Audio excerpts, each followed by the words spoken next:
ইতিমধ্যেই দিয়ে দিয়েছে যে সবচেয়ে ভয়াবহ হামলা হতে চলেছে, তারা এবার সবথেকে ভয়াবহ হামলার দিকে এগোচ্ছে। তাহলে সেক্ষেত্রে এর মধ্যে কি নিউক্লিয়ার অ্যাটাকেরও চিন্তা ভাবনা শুরু করে দেবে? যদি নিউক্লিয়ার অ্যাটাক হয় তাহলে পরিস্থিতি তো একেবারে হাতের বাইরে চলে যাবে। তৃতীয় বিশ্বযুদ্ধের দামামা বেজে গেছে বলা যেতে পারে। নমস্কার। দেখুন, এই তৃতীয় বিশ্বযুদ্ধে যেটা ন্যারেটিভ যেটা এখন বিল্ড আপ করা হয়েছে, এটা আমেরিকা বিল্ড আপ করেছে। ওদের ভয় দেখানো হচ্ছে সবাইকে, ওরা পুরো বিশ্বকে ভয় দেখাচ্ছে। আপনি দেখুন, গত দিন থেকে যখন আমেরিকা অ্যান্ড ইসরায়েলের উপর ইরানের উপর অ্যাটাক করেছে, আপনি বলুন তো আমেরিকার মানুষগুলো ঘুমাচ্ছেন না? জাপানি মানুষগুলো ঘুমানেন না? ভিয়েতনাম, চায়না বা ইন্দোনেশিয়া, ওরা তো ঘুমোচ্ছে। ওখানে কোথায় আপনার কোনো ওয়ার সাইরেন আপনি শুনতে পাচ্ছেন? অন্যদিকে ইউরোপিয়ান কান্ট্রিতে দেখুন, ফ্রান্স, জার্মানি সব ঘুমোচ্ছে। কোনো আপনি সাইরেন দেখেছেন? আপনি ইংল্যান্ডে আপনি কোনো সাইরেন দেখছেন? আপনি আফ্রিকা দেশে কোনো সাইরেন দেখছেন? আমাদের ভারতে আপনি কোনো সাইরেন দেখেছেন? না। তার মানে কি হলো, এই যে যারা বলছে যে আমরা যে তৃতীয় বিশ্বযুদ্ধ থেকে তার কাটছি, ওরা একটা ফলস ন্যারেটিভ তৈরি করছে। আর ওই ফলস ন্যারেটিভের মধ্যে ওরা বলতে চাইছে যে এই যদি আমরা না থামাই তাহলে তৃতীয় বিশ্বযুদ্ধ হয়ে যাবে। তৃতীয় বিশ্বযুদ্ধ হচ্ছে কোথায়? এটা মাল্টিপোলার ওয়ার্ল্ড, যেখানে প্রত্যেকটা রাষ্ট্রে যেটা আর্থিক নীতি আছে ওইটাই সব থেকে বড় ইম্পর্টেন্ট। তাহলে তৃতীয় বিশ্বযুদ্ধ তো হচ্ছে না, এটা আমি আপনাকে স্পষ্ট বলে দিলাম। ওর এটা আমরা বলতে পারি এটা রিজিনাল ওয়ারফেয়ার, রিজিনাল কনফ্লিক্ট আমরা বলতে পারি। যেরকম রাশিয়া ইউক্রেনের মধ্যে হচ্ছে, যেরকম আপনার চায়না তাইওয়ানের মধ্যে এখন কনফ্লিক্ট শুরু হয়নি, ওরকম মিডল ইস্টে এটা কনফ্লিক্টটা হচ্ছে। আর বেশিরভাগ আপনার খাড়ি দেশ আছে, ইরান আর খাড়ি দেশ, তারপরে ইসরায়েল আর আমেরিকা সাপোর্ট নিয়ে কাজটা হচ্ছে। বিশ্বযুদ্ধের কোনো সম্ভাবনা নেই। দ্যাট ইজ পয়েন্ট ওয়ান, এটা আমি ভেঙেই দিচ্ছি। দ্বিতীয়, এই যে আমাদের মহাভারতের কথা তো শুনেছেন, ওর মধ্যে ধৃতরাষ্ট্র জিজ্ঞেস করতেন সঞ্জয়কে, সঞ্জয় বলো আজকে কি হয়েছে? আপনারা পুরো রাষ্ট্রকে, আমাদের ভারত রাষ্ট্রকে আপনার আস্থার কাল থেকে লাগাতার আপনারা অ্যাকচুয়াল জিনিস দেখিয়ে দিচ্ছেন। যখন এই পশ্চিমবাংলায় এসআইআর নিয়ে এত কথা হচ্ছে, সবাই লোক এসআইআর 28 ফেব্রুয়ারি কি হলো কি না হলো, কিন্তু আমাদের আস্থায় একটা রাষ্ট্রীয় ভিউ পয়েন্ট নিয়ে ইরান আর আমেরিকার কনফ্লিক্ট নিয়ে কথা বললো। তার মধ্যে আজকে যে আমাকে যদি আপনি জিজ্ঞেস করেন যে গতকালে যেটা যুদ্ধটা হয়েছে এটা কোন দিকে দাঁড়িয়েছে, আমি কি করে ওটা অ্যানালিসিস করব? তাকে বলবো ভেরি হলো সকালবেলা আপ টু 6 ও 7 o'clock পর্যন্ত আমার তো মনে হতো যে আমেরিকা আর ইসরায়েল যত এত প্রপাগান্ডা দিয়েছে, এত যুদ্ধপোত, এত 500 এয়ারক্রাফট, দুটো ইউএসএস ক্যারিয়ার, এত জিনিস ওরা বললো, রাইট? আমি তো অলরেডি ইরান গেল কেন, যে ওখানে একটা নিউজ সাপ্রেশন ছিল, ওখানে ওরা কোনো ইনফরমেশন আসতে দিত না।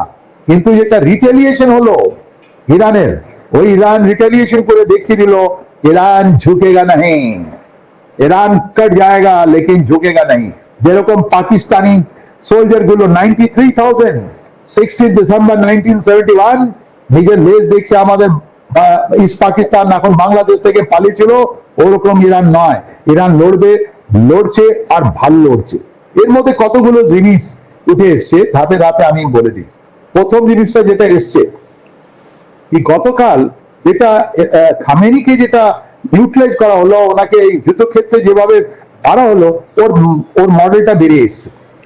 ওরা কি করেছে, আমেরিকা অ্যান্ড ইসরায়েল এরা অনেক ইন্টেলিজেন্স গ্যাদার করার পর ওরা বুঝতে পেরেছে যে খামেনিকে বারবার বলা হতো কি ওনাকে টানেলে নিয়ে গেছে, ওই টানেলটা ওনার বাড়ির ভেতরেই ছিল।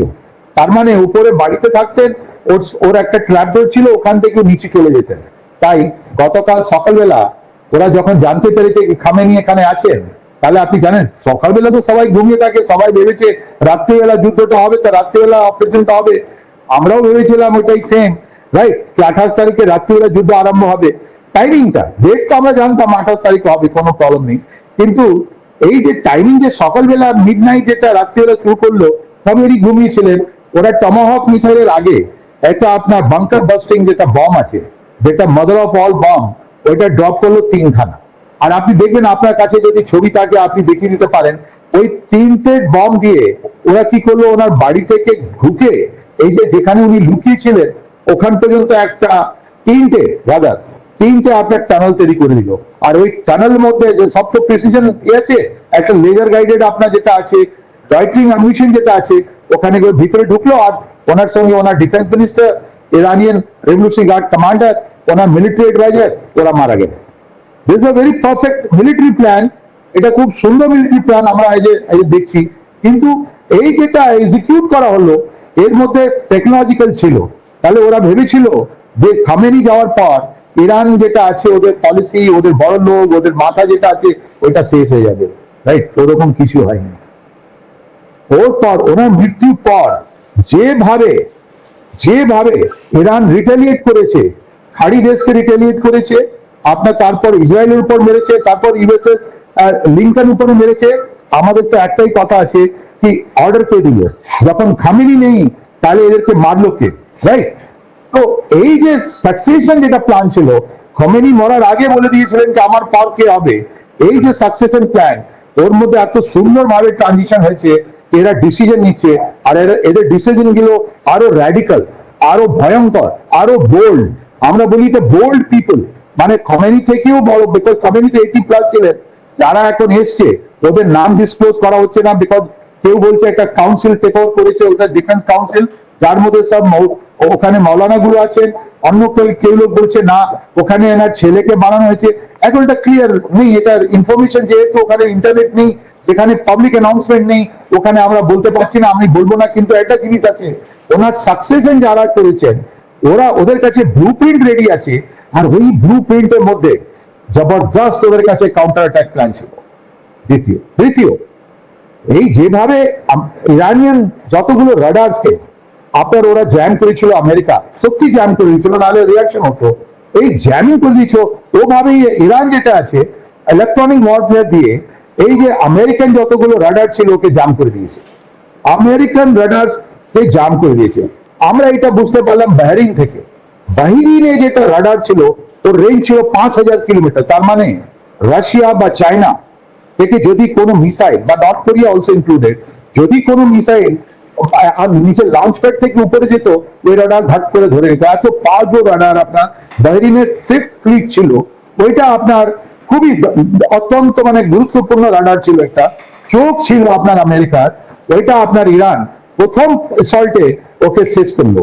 আর তারপর যখন সিভিলিয়ান এরিয়াকে ওরা টার্গেট আরম্ভ করলো, তখন আমরা বুঝতে পারলাম যে এই যে এয়ার ডিফেন্স সিস্টেম, এই যে আমেরিকান সার্টিফিকেট ছিল খাড়ি দেশকে আমি তোমাদেরকে একটা সিকিউরিটি কভার দেব, এই যে চেক, সিকিউরিটি চেক ছিল, ওটা এক্সপায়ার হয়ে গেল। কোন রাষ্ট্রকে, খাড়ি রাষ্ট্রকে আমেরিকা ফুল প্রুফ এরই কভার দিতে পারেনি। এইটাই প্রুফ হলো গতকাল। আপনার বাহরিনে তো মারলো, যার মধ্যে অনেকগুলো সোলজার গুলো মারা গেল। তারপরে আপনি